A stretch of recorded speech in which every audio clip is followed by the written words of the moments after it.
Well, hello, creatives, community, kind folks out there. Welcome to the channel. I'm your host, I'm your host, RPG. Jesus, I'm your host, DBJ, and we talk about RPGs.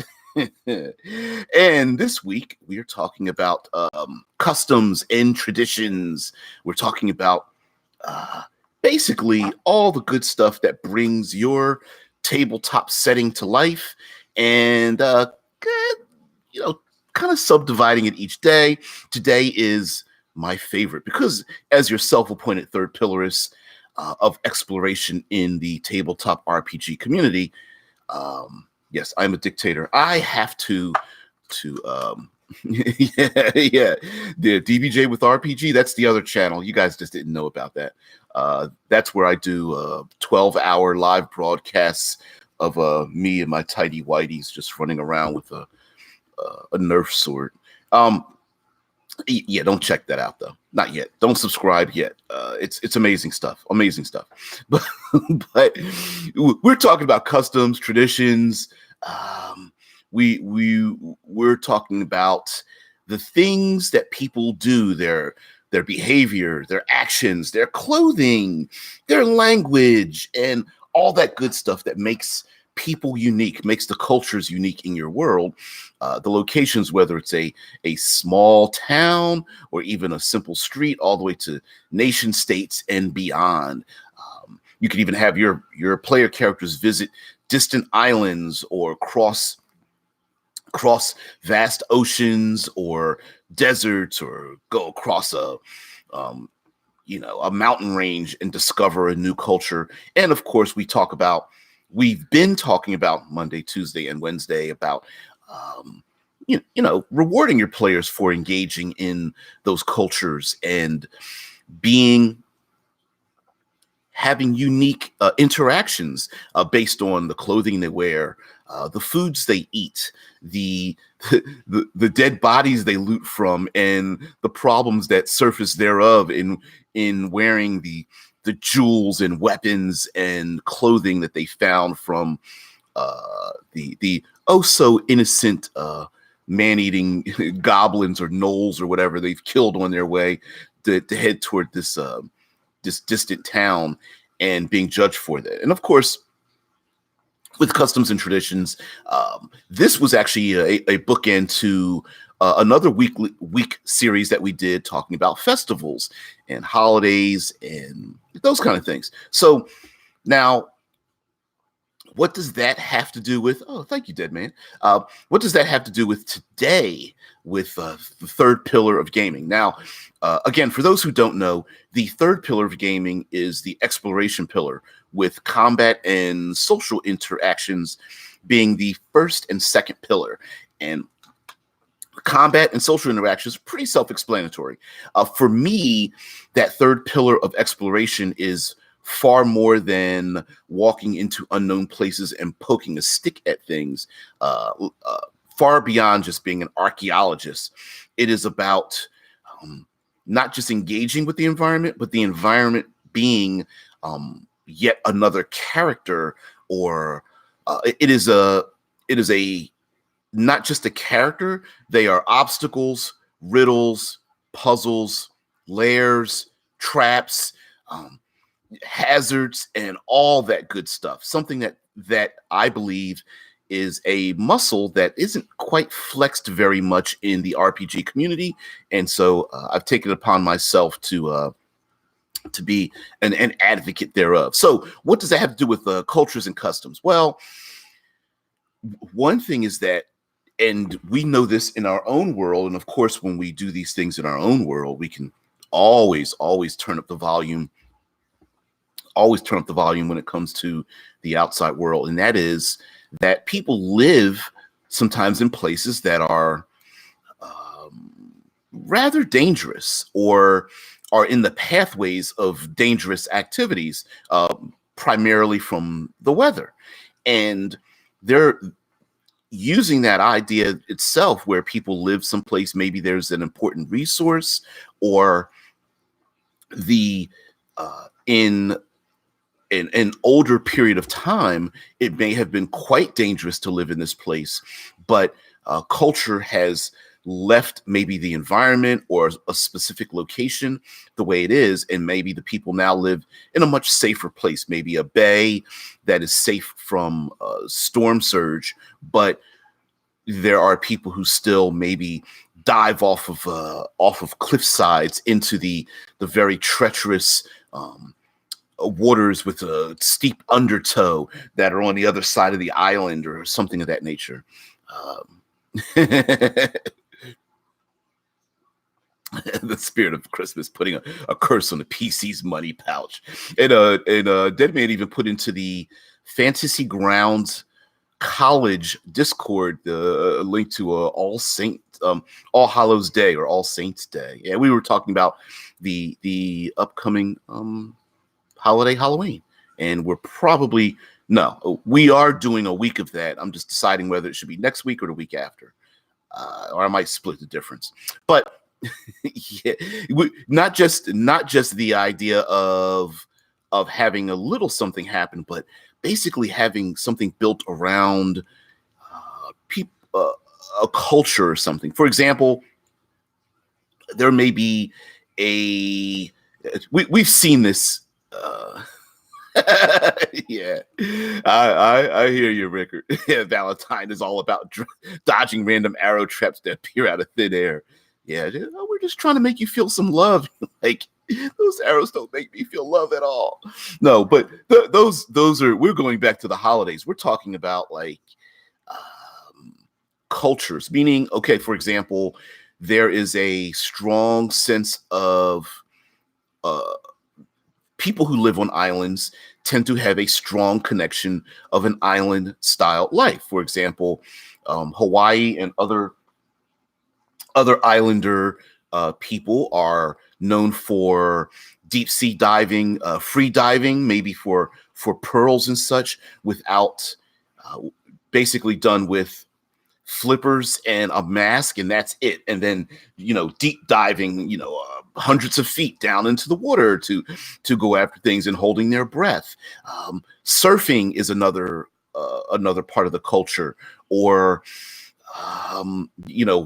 I talked about diving off of cliffs and such, and these are just islander people.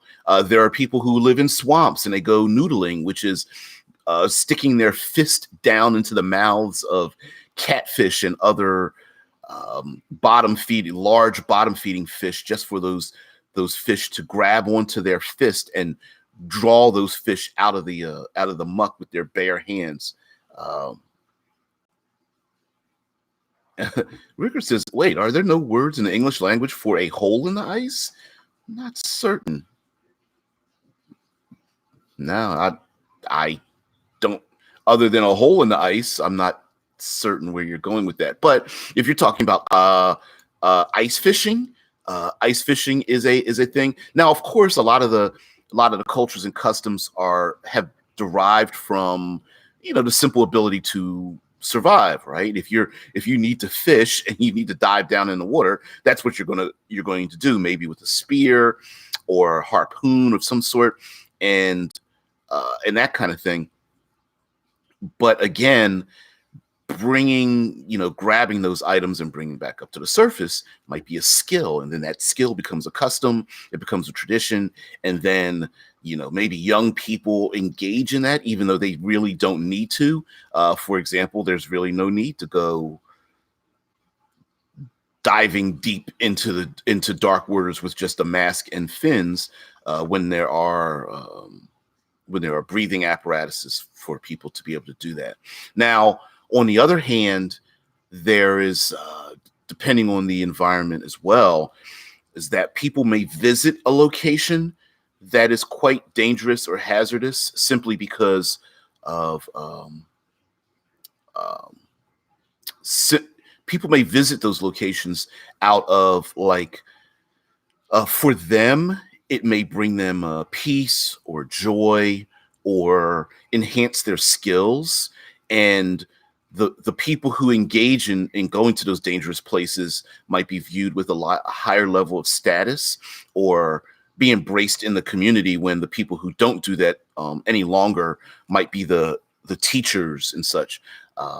Rickard says dive off of snow-covered cliffs into ice-cold waters from a hole in the ice below, swimming underneath the ice to reach the end of a goal, uh, the end goal of a race. Oh, you mean like there could be like frozen waters, and you have to dive into a hole in the ice, swim through the frozen waters to come out the other side. I think you're talking about polar bears. There are people who still do polar bearing.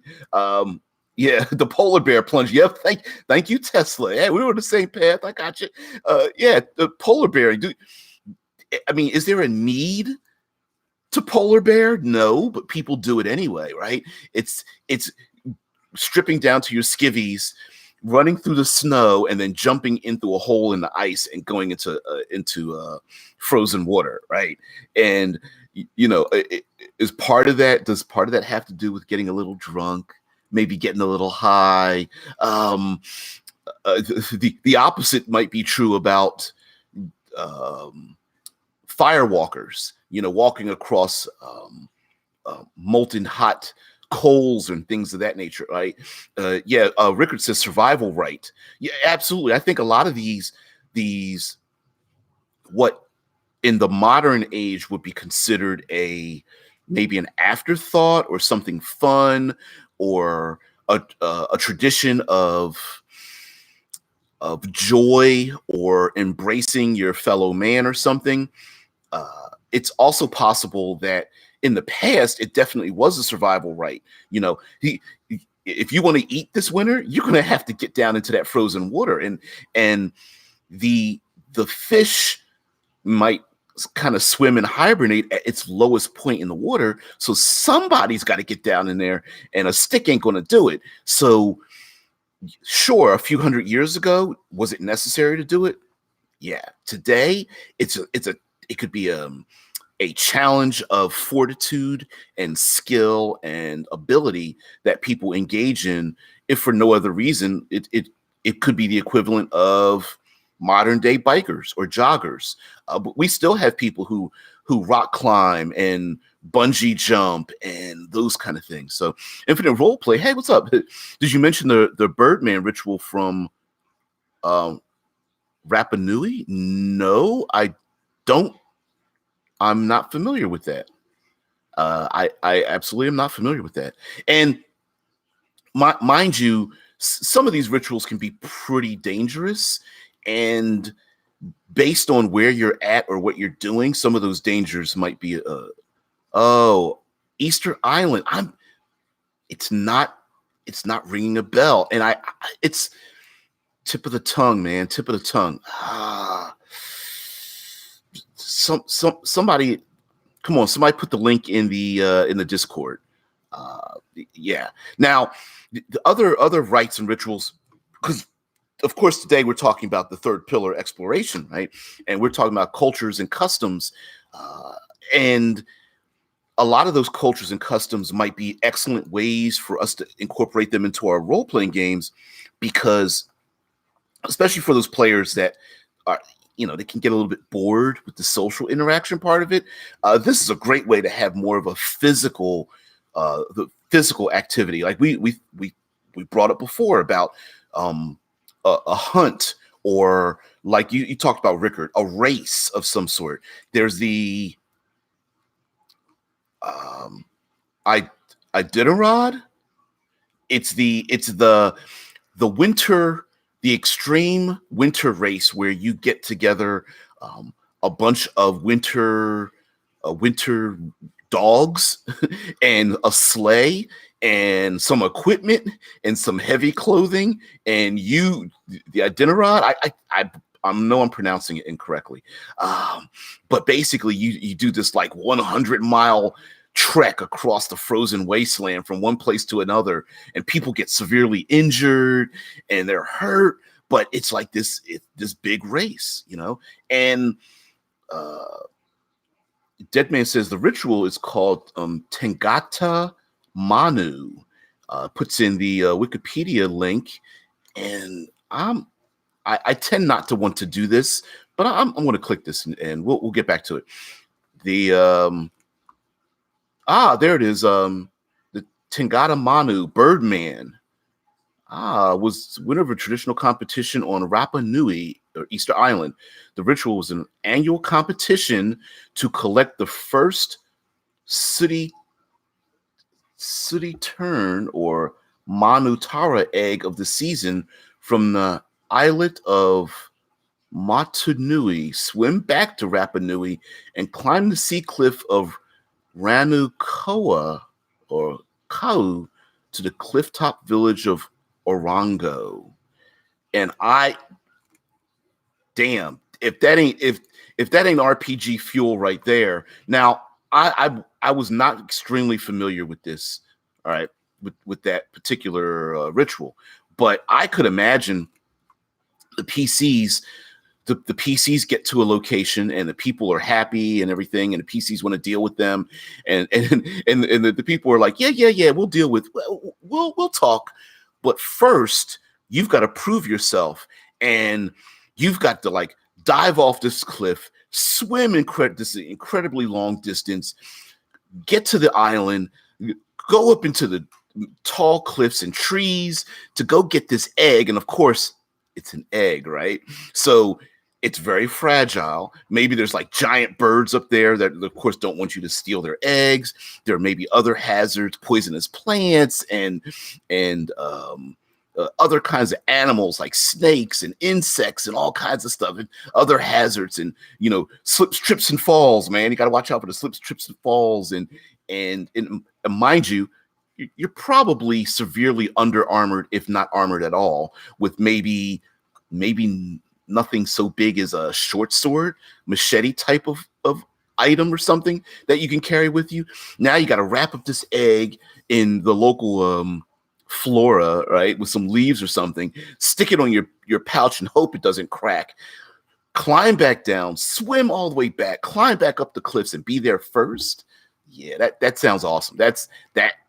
And that's what you have to do to have the local population maybe point you towards the opening of the next dungeon or something, or trade for, open up trade for relations or what have you, if you're doing like an island spanning adventure and there's a bunch of archipelagos with a bunch of divergent cultures, and maybe the PCs are trying to earn the favor of a particular group of people, or they're hunting an enemy, or the PCs are trying to remain hidden themselves, and these people will only deal with you if you embrace a piece of their culture. That sounds remarkable. But yeah, there's so many types of cultures and traditions, and we're talking about the physical. This is primarily the physical thing, right? Climbing, running, jumping. We brought up the running of the bulls. It is stripping oneself down to their bare essentials, much like the Olympics, or the original idea of the Olympics. Much of that was done in loincloths or less, and just engaging in whether it's wrestling or discus throwing or something of that nature. And that's very physical. But also there's the idea of surviving exposure as well.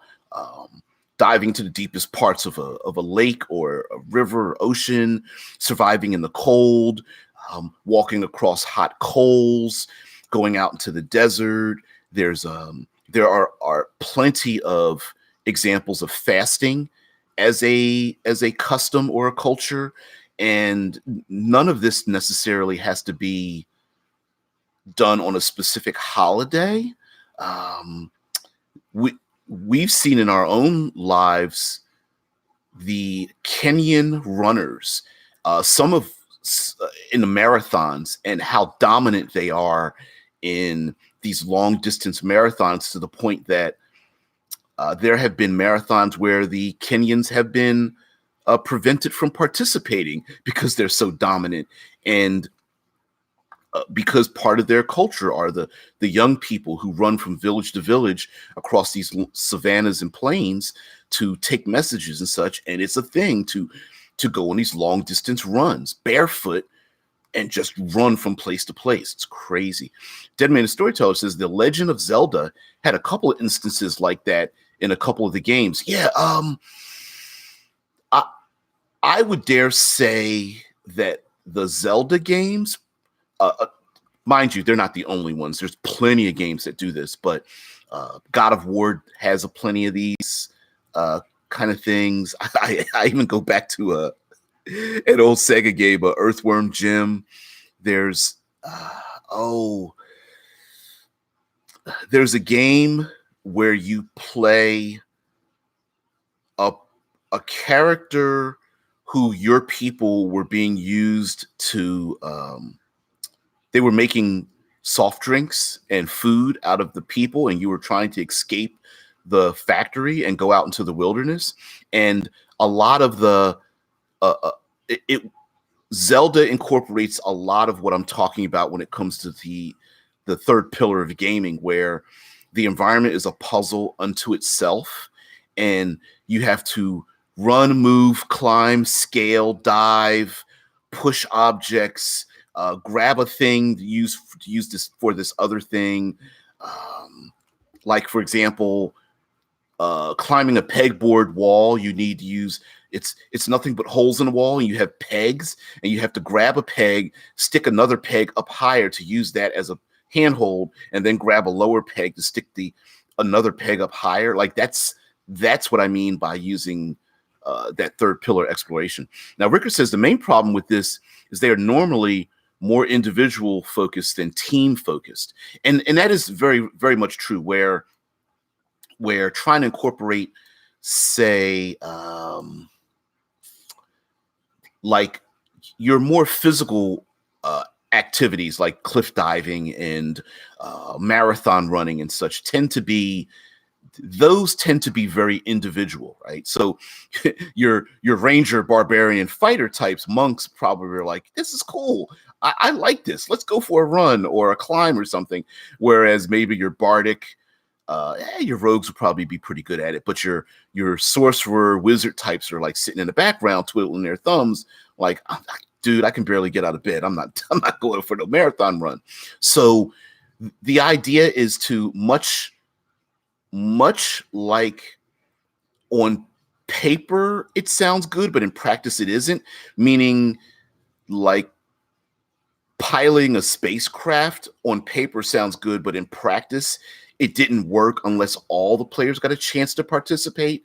Like, hey, I'll be a navigator, I'll be a gunner, I'll be an engineer, I'll be communications or sensors or something. The same thing should be done with customs and cultures incorporating the entire group.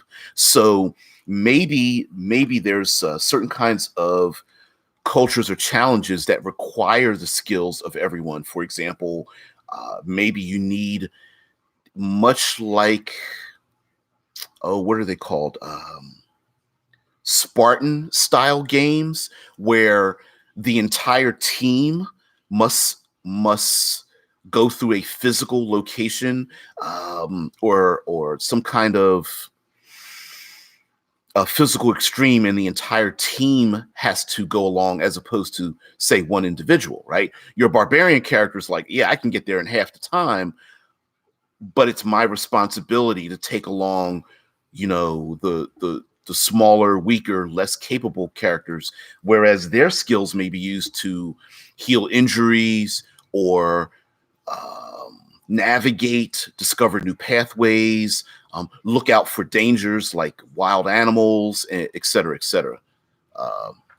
If the role plays, the Spartans were multi-class characters. I was referring to Spartan television shows, Spartan games, where you have a team of people that have to run through the mud and lift heavy weights and climb up steep cliff sides and make a human tower out of themselves to reach a 30-foot ring that's dangling from a tree or something like that, right? Where it's not necessarily a single character that wins, but the entire group must succeed in whatever endeavor it is. And I think that works better for like physical challenges and things. If it's like, Ricker goes on to say, even if you focus on team, it tends to be staggered. So this 5 minutes is for PCA, the next 5 for PCB, etc. And if if you take that point, sure, I would agree with you. If it's much like, you guys know that I am a huge proponent of the exploration pillar, but it won't work if your mindset's already set on it not working, right? Meaning, like, thank you, Dead Man. The Spartan Ultimate Team Challenge, yeah. But for example, some people are like, oh, exploration is boring. I just want to get to the action. If you've already made up your mind that's what exploration is for, then there's not much that's going to make it exciting, right? But for example, we wrote a publication that's out. Um, uh, I'm not going to go get it. It's sitting nearby. I'm not going to leave the camera. But anyway, uh, we there's an adventure that we wrote called The Tourney, and in The Tourney, the idea is that the PCs represent a particular community where people come from all different nations and they gather together to engage in this tournament. And uh, I specifically wrote, because it was my job to write the environmental stuff, the exploration part of it. I specifically wrote The Tourney in where all of the players have to be involved in succeeding. So, for example, one part of the tourney is it's the tournament of wood, stone, and iron.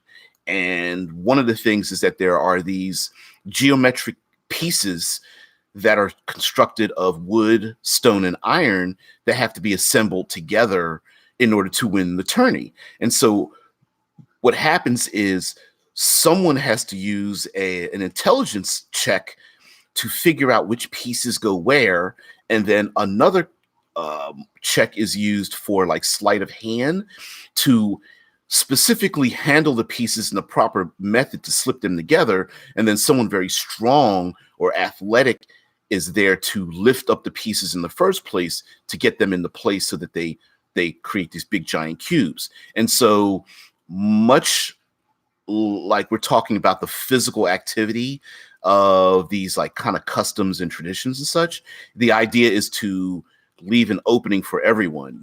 Sure, your big burly characters are going to succeed in the physical activity, but you're going to have to add in a lot of other tests, navigational tests, knowledge tests, maybe even some of the social ramifications of finding out, well, what's the best way to get through this mountain pass that we're going to hike through or something like that. And then, you talk to a guide, and then maybe that guide is like, well, you guys are nice, but here's a general map, but you're going to have to be careful. And so maybe the less physically capable, but far more perceptive or intelligent characters are like, listen, we need to go to the veer, 5 degrees to the north, because that'll take us to a better location than trying to go over this, the dangerous snow-capped mountain or something like that.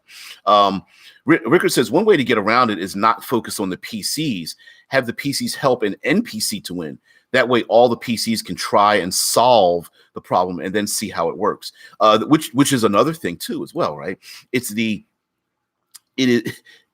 not necessarily that every single PC has to be like attached at the hip. Like you said, it could be helping an NPC get to where they're going, and the custom or challenge doesn't necessarily need to be extremely down and dirty, right? If it is, for example, if it is taking a small sailboat from one island to another or something, the PCs might be there to, like you said, help an NPC, or maybe the PCs are there to help sponsor this culture or challenge in the first place. So the PCs it's like the PCs are hired to set the party up before the challenge even happens. So the PCs may have to gather specific types of flowers, and they have to talk to the rich nobles that are financing this entire endeavor in the first place. And maybe there are tribal people who don't look too fondly upon these newcomers that are like ruining this culture that has been a tradition, and the PCs have to talk to them and socialize with them. And there could be many other things. Maybe there are animals that are used as mounts in this particular adventure, and the PCs have to go get the mounts in the first place because they're wild, a wild Pegasus or a griffin or a camels or elephants or something. And the PCs have to feed them and groom them and track them down, and one of them gets away and another one has an injured leg, and there's one of the rich nobles that has been breeding them for 5 generations, and they're like, I'm not letting anybody use mine. And the PCs have to go there and convince them and say, listen, we'll take good care of them. I know when, and then you have other challenges stacked onto the other challenges. You know what I mean? Rickard says, was more thinking that in the example of the tourney, the PCs are not competing, but they have a stake in one of the knights winning. I'm with you on that one as well. For example, much like people who like to bet on races, right? Which competitors are the best? Who's new? Who's been doing it for a while?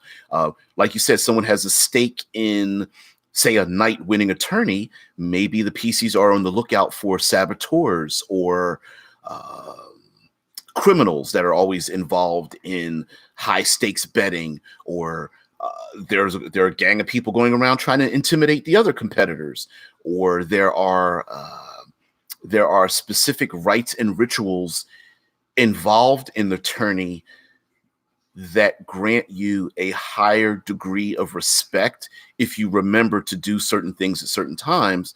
And so maybe the wizard of the group is like, hey guys, listen, always present a flower to the queen or the duchess or whoever before acknowledging anyone else, because I know that the king really loves his daughter and would really love you to do this kind of thing. And that might require some investigation. Maybe there are other parts of, say, the tourney that require you to know the rules, or maybe there's some like esoteric rules that people have forgotten, but the tourney referees know about, that might get you in trouble if you don't know the rule. So Rickard says, so you can have the fighter or barbarian maybe training with the knight, or the bard rogue trying to find out about tactics of the opponent. I would agree with all that. Yeah, I would put that in there. I definitely would put that in there. And he says, but the fighter might need the rogue's aid to train them properly, or the bard might need some muscle to get the info. Yeah, absolutely. And of course, one of the, I don't want to say problem, but one issue some people have with many games are like the dump stats, dump skills, right? There's no reason to use medicine skill in Dungeons and Dragons because it's useless. They're just healing. Well, maybe we're not setting up situations where it's necessary, right? Maybe we're not incorporating enough situations to use sleight of hand or nature skill, although I think nature and survival kind of blend a little bit too close together. But maybe we're not setting up enough situations for those skills to be used. So this is a perfect opportunity to use some customs and cultures where those specific skills are needed in order to engage in the processes. You know what I mean? And of course, Rickard ends that with the statement, that way you are not tying a solution to just one PC. Not only should you not tie a solution to just one PC, I don't think you should tie a solution to only one success or failure of any one individual in the first place. You don't want locked gates and locked doors, right? It's one problem I have with people inserting riddles or puzzles into a game, that if you don't solve the riddle or puzzle, you can't move forward. And while that seems cool to get in front of a locked door and have to figure out what the riddle or puzzle is to get through it, on paper it sounds good. In practice, it isn't done very well. Much like the single player that's the pilot of the ship. It looks good in a movie and television show or reading it in a book, but in practice it isn't very good when you have one player making all the die rolls and everyone else sitting in the background twiddling their fingers because they have nothing to do. Rickard says, I mean, that it's not just the barbarian using their strength to solve something. They need the dex, charisma, wisdom of another player to be able to use the strength. I agree with that as well. It could be, let's say there is a challenge in which um, various heavy things need to be moved, but the strong character may have a, much like, let's gamify this a little bit. So in order to give the very strong burly barbarian a help action, right, to give them an advantage on lowercase or capital A advantage to lift these very heavy objects, the other characters, the more intelligent and perceptive characters using their wisdom and whatever the case might be, might say, you know what, your leverage is better if you handle these very heavy things going in one direction instead of another, or excuse me, maybe the PCs are able to all engage in the activity or do things behind the scenes that allow them to gain some sort of advantage, maybe against their opponents or against the physical or mental the mental challenge thereof, right? Where the barbarian's training the knight physically, the other characters are like, look, if you want to really intimidate this guy, he moves to his left and he's got an old battle wound or something like that. And if you go for his left, it's going to get him to possibly trip and fall or give an opening, and that's where you can strike, and so on and so forth. So I definitely think stacking successes as well.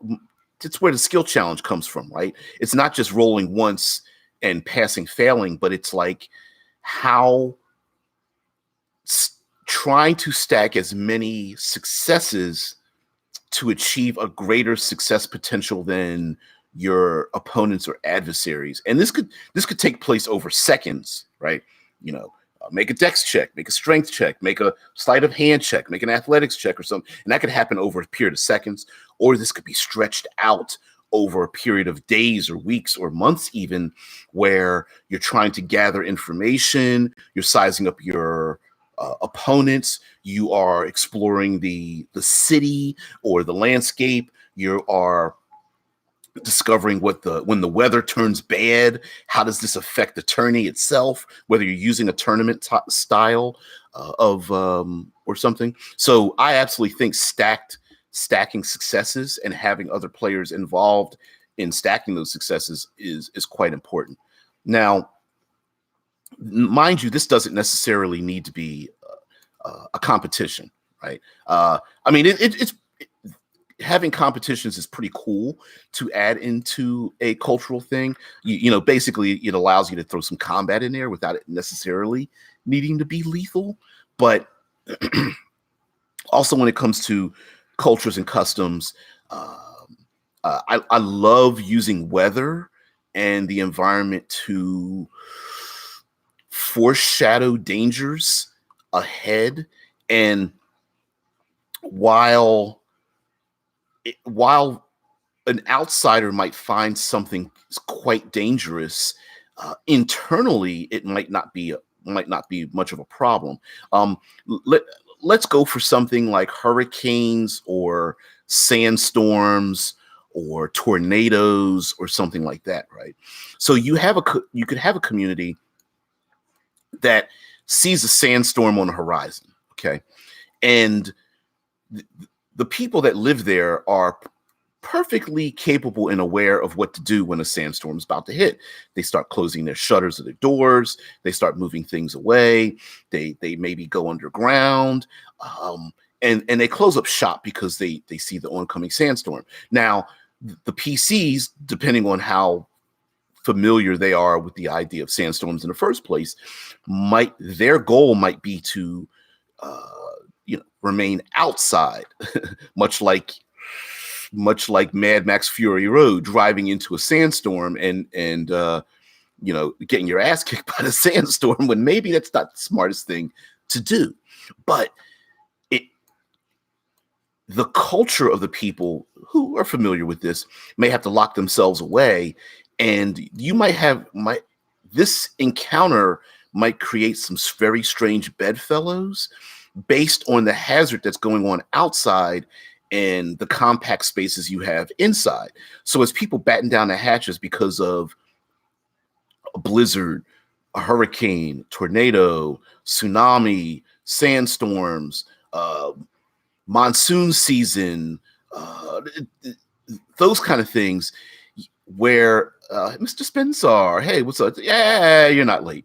Maybe you're just early for tomorrow. But yeah, when those things happen, now maybe the PCs are trapped in a smaller location where it's very difficult to hide your intentions.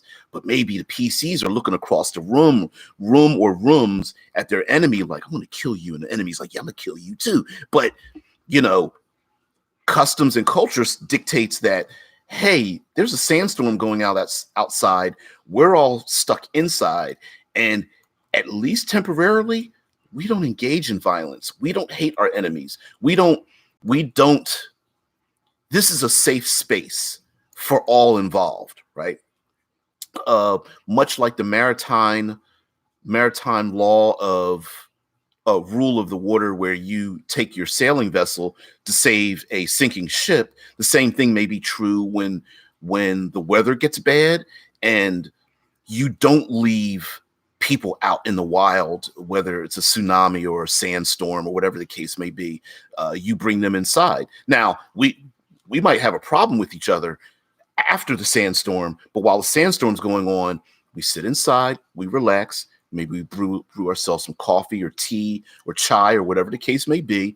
And we're just going to sit here and be quiet. Even if we don't have nothing to say to each other, we can sit down and be quiet and, you know, let the thing pass. Or maybe we tell stories to each other, whatever the custom may be. And so weather events could bring about a custom that puts throws a monkey wrench in the PC's desire to want to go kill those gnolls that are sitting over in the far corner. And the gnolls who might be from this community might be like, thank goodness there's a sandstorm, because those PCs are about to kill me.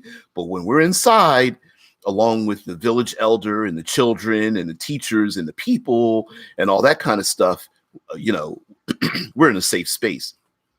So that may also be a very notable custom as well, where a very violent people or a violent society might have places where there is peace, or something that young players do this quite a bit, and it can be quite annoying. Maybe not so much now as it used to be, but I always bring up the going from 0 to 60 thing about, oh, the guard wants me to pay a copper piece to enter into town. I'm drawing my sword and going to kill the guard. And it's like, yo, relax.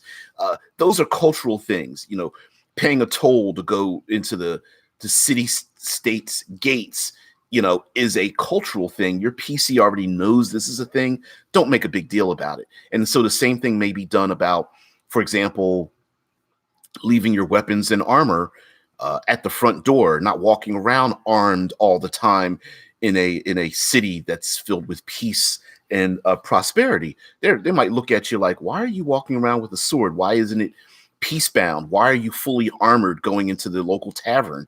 Are you expecting trouble? Maybe you're a troublemaker. Much like in our own society, if you walk around, despite the fact that body armor is legal and you can own it, if you're walking around with a very visible bulletproof vest and armor on, the authorities and the people are going to think like, are you expecting trouble? Because you look like you want to cause trouble. Like, why are you wearing body armor? Now, of course, you may say reasonably like, well, because I don't want to get shot, right? But doing those things could elicit reactions from other people like, well, you're walking around with a sword. Are you planning on stabbing somebody? Because it looks like you want to stab somebody, and then maybe you start getting pissed off. I'm not trying to stab somebody. And like, see, there you go, getting upset. Let's go down to let's call some other guards here and maybe walk you away from everyone. Right. So cultures could throw monkey wrenches. I mean, the outside environment could throw a monkey wrench into what the PCs want to engage in. You know what I mean? And by doing that, of course, that means that maybe where, let's say the PCs are very combat oriented, they're they're shoot first, ask questions later type of people.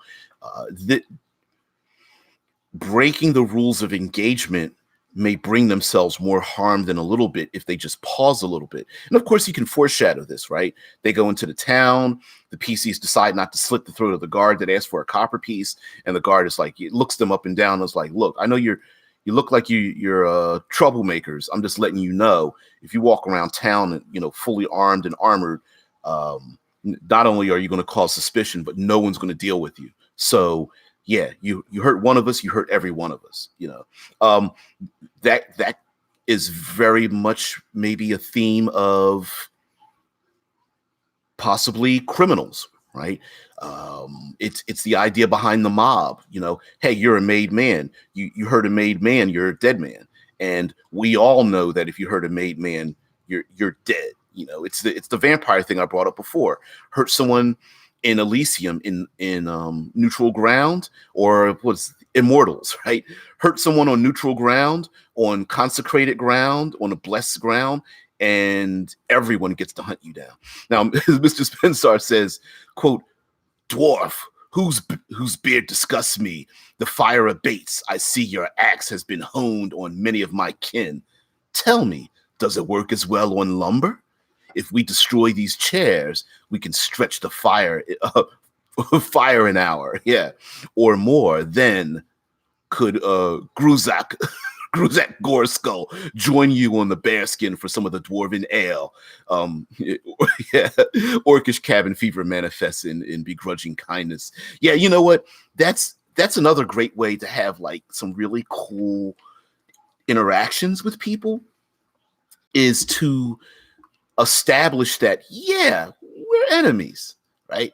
Yeah, we don't like each other, but for right now, we're going to have to work together. You know, right now, there is a hurricane outside and we have to go underground and lock ourselves in a basement. Right now, there's a sandstorm. You know, right now it's monsoon season and we're trying to stay out of the torrential rain and you know, skull crushing hail, or whatever the case might be. There's a volcano erupting and we have to get to safe ground or whatever, or our people have to flee the island because the volcanoes have erupted and we are all on oh, Rickard.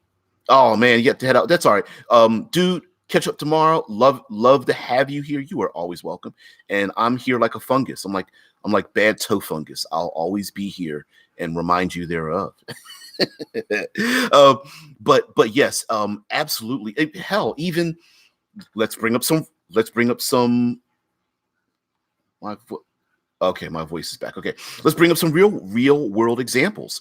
We can think of ancient Japanese culture where they will have complete enemies will have, say, a tea ceremony and exchange of gifts and talk about when and where they will have their battle.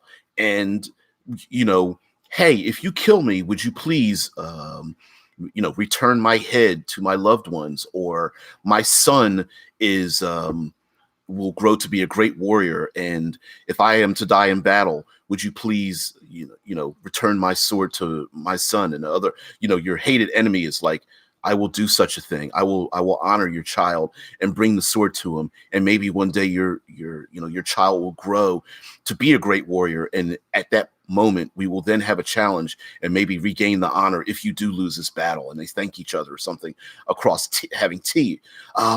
Even in, I don't know how much this is done today, but even in modern day business, I've heard that, or I imagine that the stereotype of the Japanese businessman that doesn't do business until you go to the sauna and then soak in a bath and then, you know, have a massage and then smoke a cigar first. And then, you know, and then, you know, go to the Zen garden and then let's talk business. So lots of cultures may have intermittent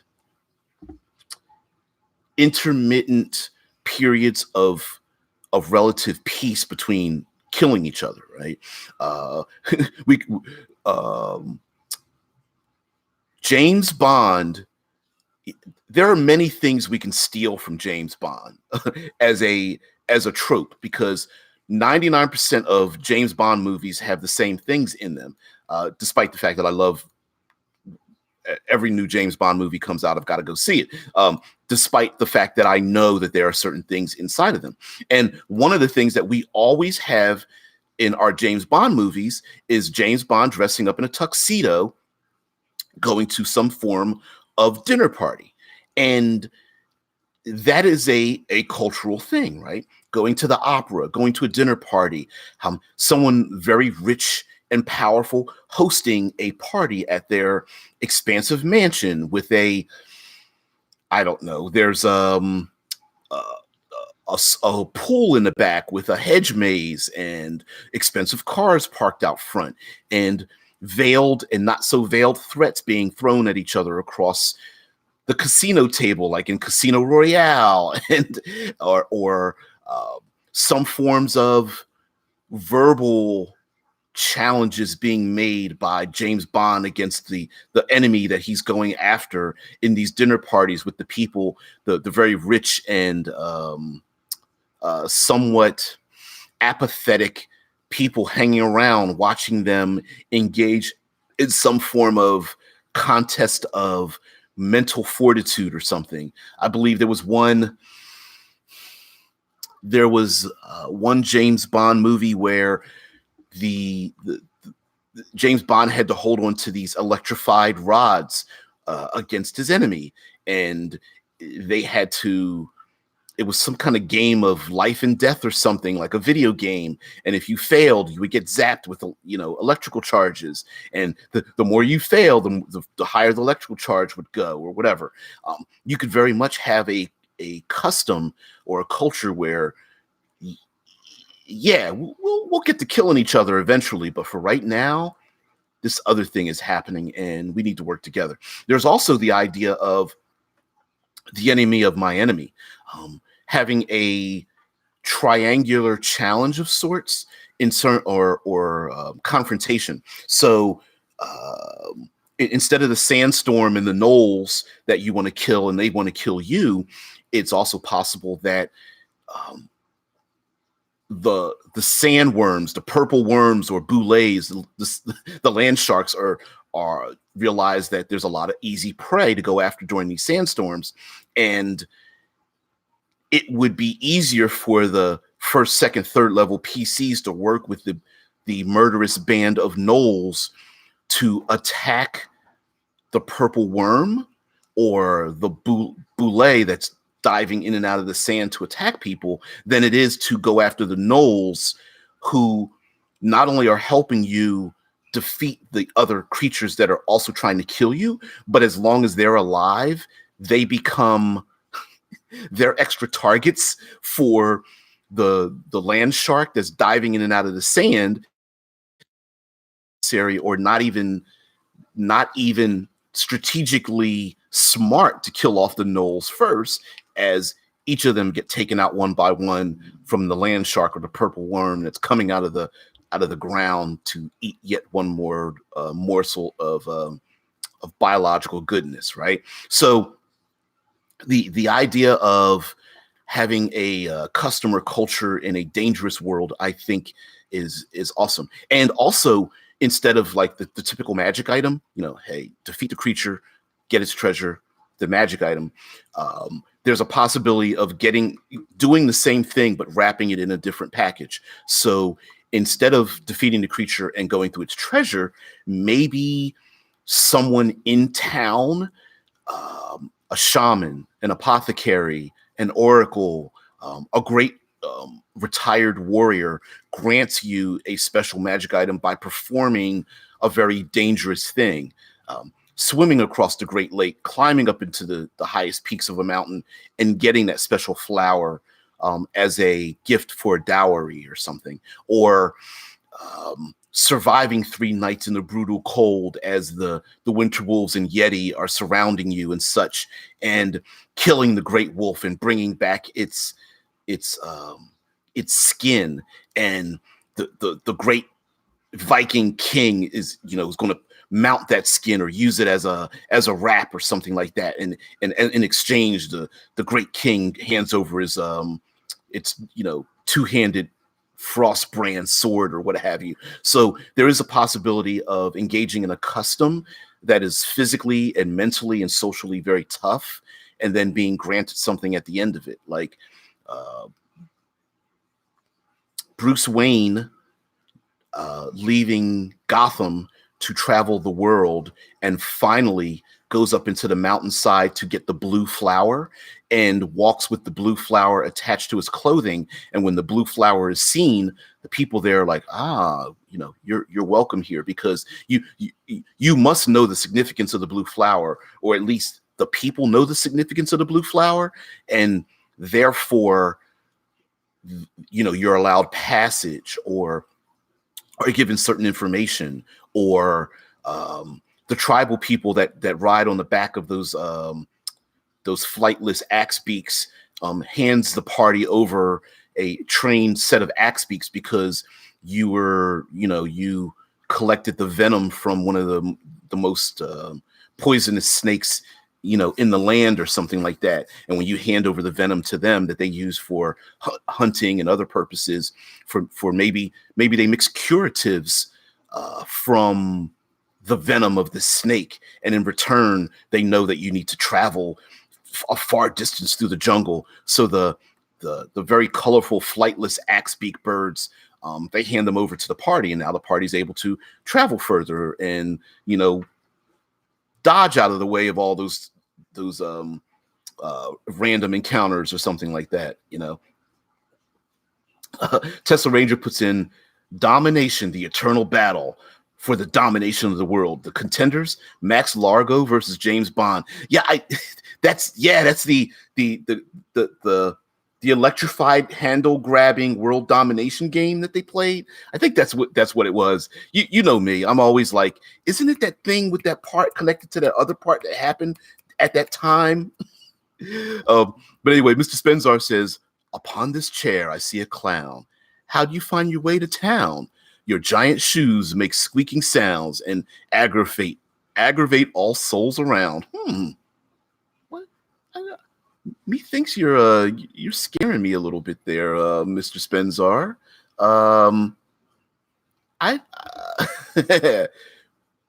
You know what? My sound in the Discord has dropped about 3 or 4 times, and I don't know why. It drops and comes back, drops and comes back. Not YouTube, not so certain about that. As it looks green on my side, so I just keep on talking. Yeah. Yeah. Above this chair, I see a clown. Upon this chair, I see a clown. Now, the bringing up the clown idea,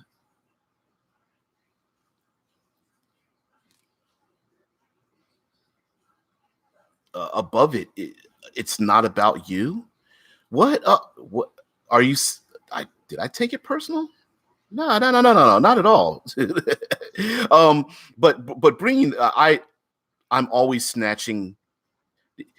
Anyone that says anything gets me thinking about something. So I don't take things personal. If that's what you're saying that you thought I did. The idea of what people find entertaining is a subject in and of. Oh, the flying thing. Bless. I'm not exactly sure where you're headed with that. I'm not getting the context of it. But long story short, because we've hit the hour mark, and my heraldrics may call an end to this stream. I will say that one of the things that is also culturally significant are what people find entertaining, and clowns, mimes, music, dance, tests of accuracy, strength. All of those things are very culturally significant, and the tavern singer that gets everyone singing the words to the song and dancing and singing and such might be seen as, if you're the person that wants to be Darky Miss Darkster and sit in the corner with their cloak up, you might not get too much of a good service if you're not engaged in the singing and dancing, right? If you are someone who maybe has to talk to the prince who's in engaged in the line dancing. Maybe it's important for you to use your performance skill to get into the line dance as the band plays and everyone, walks together in circles and they split off and then they come back together and find a partner. And then you're able to talk pass secret messages in public while you're dancing in this, as the band plays or something of that nature. There's so many different forms of like public displays of culture and entertainment and engaging with each other. And some of them don't necessarily have to be too nice, right? Some people find one culture's pleasure might be someone else's pain as well. So you can get pretty dark with it as well. But anyway, guys, we've hit the hour mark. We can end this before the Heraldrix calls an end to what we are doing. Mr. Spenzar says, I wrote a bit before the clown rhyme that makes the clown thing make sense. Scottish flying. I don't get it.